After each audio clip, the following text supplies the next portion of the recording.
Sige ba? Kuya, halika, maraming salamat. Ano pangalan mo? Aljon po. Si Aljon. Diyos ko mga karakers, sinulungan niya ako.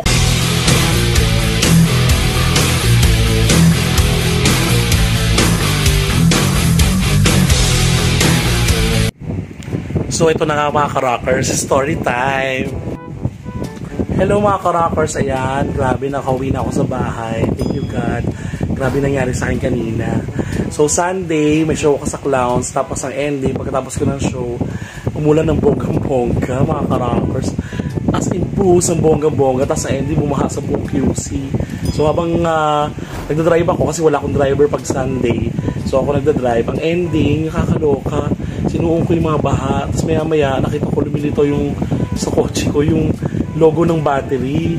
So ibig sabihin kasi pag ganun, hindi nagkukunik yung battery, tapos maya-maya nagbitaw na rin yung temperature. Tapos pinatay ko muna yung aircon, tapos maya-maya nakarinig ako ng kalampag sa ilalim.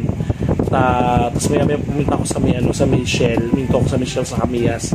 Nakita ko nga, grabe, tanggal na yung pinakatakip ng harapan ng kotse namin sa ilalim kasi nga sobrang pwersa ng baha. So natanggal siguro yung mga tornilyo. So yun na nga mga ka-rockers. Ayun, na-discover ko nga na yung takip ng ilalim ng kotse ko is natanggal na. Yung pala yung kumakalampag dahil sa pwersa ng baha. So kaya pala lumilito yung battery, sign ng battery, kasi nga is nababasa yung mga wire. So ganun. Tapos yun, buti na lang naka-stop ako doon. Tapos ito, may tumulong sa akin na lalaki na taga-Shell. Ang bait-bait niya. Ito siya. Ito.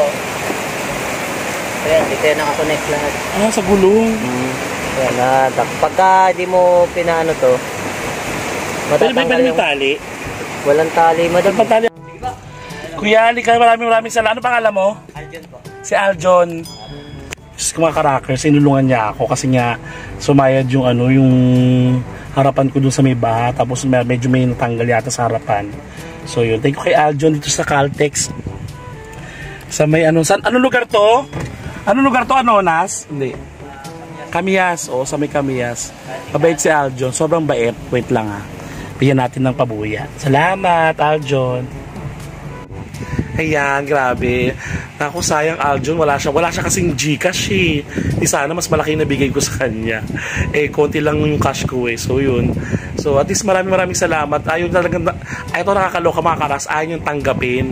So, tulong na lang daw niya sa akin. Yung sabi ko, hindi. Kailangan niya din yun kasi napagod siya. Kawawa naman. And maraming salamat sa iyo, Aljon. And sana marami ka pang matulungan ha. And maging mabuting tao ka. Promise. God bless you. Keep on rocking, rock the world.